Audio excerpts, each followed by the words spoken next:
Think you've seen it all in sports? Well, think again. I've gathered a list of the most bizarre yet awesome and hilarious sports from log rolling to cheese catching, and I'm sure you've never heard of most of them. Stay tuned, cause they keep getting more and more ridiculous. Also, don't forget to subscribe so we can continue to make more great content in the future. Anyway, let's just jump into it, I guess. Starting with Harry Potter. We're all familiar with the game Quidditch, first making an appearance in Harry Potter. In 2005, a college student in Vermont, USA, had other plans and invented a real-life adaptation of the sport. Known as Muggle Quidditch, this sport involves players running around on broomsticks, without magical powers, of course, trying to score points by throwing a ball through a hoop. The game features various balls, including the quaffle, bludgers, and of course the snitch, making it a blend of fantasy and real-world competition. It's a unique sport that brings the magic of the books to life in a very physical way. Still nowhere near as physical as the sport Wreckball. It is a rough and tumble sport that originated in Russia. Shock, I know. And it combines elements of basketball, wrestling, and rugby. Teams of 7 players face off, aiming to score by shooting a ball through a hoop. But there is a catch. No dribbling is allowed. Instead, players engage in intense physical combat as they wrestle their way to the hoop. This hybrid sport is as intense as it sounds, making it a unique and physically demanding game. Switching up the environment, we have underwater hockey. It was developed in the UK in the 1950s and is exactly what it sounds like. A hockey match played at the bottom of a swimming pool. 2 teams of 6 players use small sticks to push a weighted puck towards the opponent's goal. Without oxygen tanks, players must hold their breath, surfacing only when necessary, which adds an extra layer of difficulty to the game. It's a fascinating variant of hockey that requires both underwater tactics and traditional gameplay skills. Next up, we have an ancient sport dating back over 4,000 years. The name is Kabaddi, and it stems from India. This team game combines elements of tag with breath control and strategy. Players take turns raiding the opponent's half of the field, tagging as many players as possible, while holding their breath and then racing back to their side. The mix of endurance, quick thinking, and coordination makes Kabaddi a dynamic and captivating sport. Taking it back to the Russian-inspired sports, we have phone booth fighting. Yeah, this is actually a thing. This bizarre sport emerged in Russia in the early 2000s. In phone booth fighting, 2 competitors are crammed into a standard-sized phone booth and must battle it out until one forces the other out of the booth. The confined space means that fighters have to rely on close-up quarters combat and quick reflexes. It's a novelty sport offering an intense, strategic, and often humorous spectacle. By the way, don't forget to drop a like. Ever heard of capture the flag? Well, this next sport is pretty much that, with a tinge of brutality. Originating in Japan, Tushi is a chaotic and physically demanding sport involving 2 teams of 150 players each. The objective?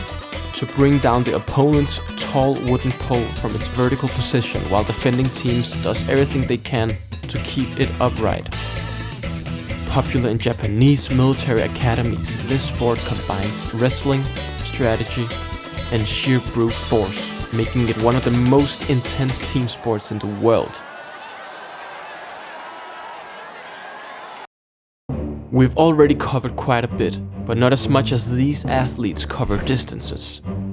A traditional sport from the Frisian region of the Netherlands, canal jumping, or fjelljeppen, involves participants running towards a canal, grabbing a long pole and using it to propel themselves across the water. The goal is to land on the other side without falling in, combining elements of pole vaulting with the challenge of staying dry. This sport requires not only strength, but also impeccable timing and balance. However, this next one requires even more balance. log rolling has its roots among North American lumberjacks during the logging era. In this sport, two competitors stand on a floating log in the water and use their feet to spin it, trying to make the other fall off. One can also kick the water onto the other person to try to make them fall. It's a test of balance, agility and quick thinking, reflecting the skills that lumberjacks needed while working with floating logs. It's a lively and challenging sport that's still enjoyed today. Continuing with the water theme, we have death diving or dosing. It is a daring sport that originated in Norway and gained popularity in the early 2000s. Competitors jump from a high diving board into the water, performing dramatic poses and tricks mid-air before crashing into the water with as much flair as possible. The sport is judged on the creativity and audacity of the dives, making it a visually spectacular and physically demanding competition. Perfectly executed. Next up, Soapbox Racing. Popularized in the 1970s through Red Bull's Soapbox Racing events. This sport is all about creativity and engineering. Participants design and build homemade, non-motorized vehicles, which they then race down a hill through a course filled with obstacles. While speed is a factor, the emphasis is on the creativity of the vehicle designs and the performances of the drivers. Soapbox Racing is known for its fun, inventive and often comical spirit. By the way, don't forget to subscribe. Nearing the last three sports, we have Il Concanto, also known as wife carrying. This humorous and challenging sport comes from Finland with roots in the late 19th century. In wife carrying, men carry their wives or female partners through a challenging obstacle course.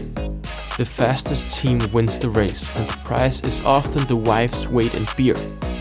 This sport blends tradition, athleticism, and a good dose of humor, making it a popular and entertaining competition. Things get even more intense with extreme ironing. This sport was invented in the UK by Phil Shaw in 1980, combining the mundane task of ironing clothes with extreme adventure. Participants take ironing boards to the most unconventional locations like mountaintops, forests or even underwater, and iron clothes while battling the elements. This sport is as much about performance art as it is about the thrill of adventure, resulting in some truly bizarre and visually stunning feats. Question for ya. How fast is cheese? The answer? Very fast. One of the oldest and most dangerous traditions on this list is cheese rolling, and it dates back over 200 years in Gloucester, England. Competitors chase a large wheel of double Gloucester cheese down a steep hill, aiming to cross the finish line at the bottom before the cheese does. Whoever wins the race, of course, gets to take home the giant cheese.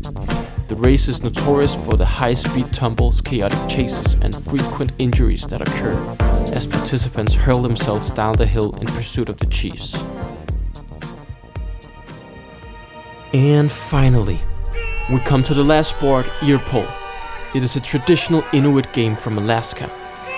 This sport is a brutal test of pain endurance where two competitors pull on a string looped around each other's ears until one person can no longer bear the pain, often resulting in bleeding or injury. This game is a cultural tradition that showcases the physical and mental toughness of the Inuit people. It's a powerful demonstration of strength and endurance, deeply rooted in the heritage of those who play it. Anyway, that's it for this video. If you feel like we missed out on a sport, comment it below and see if other people agree. Go explore, ladies and gentlemen.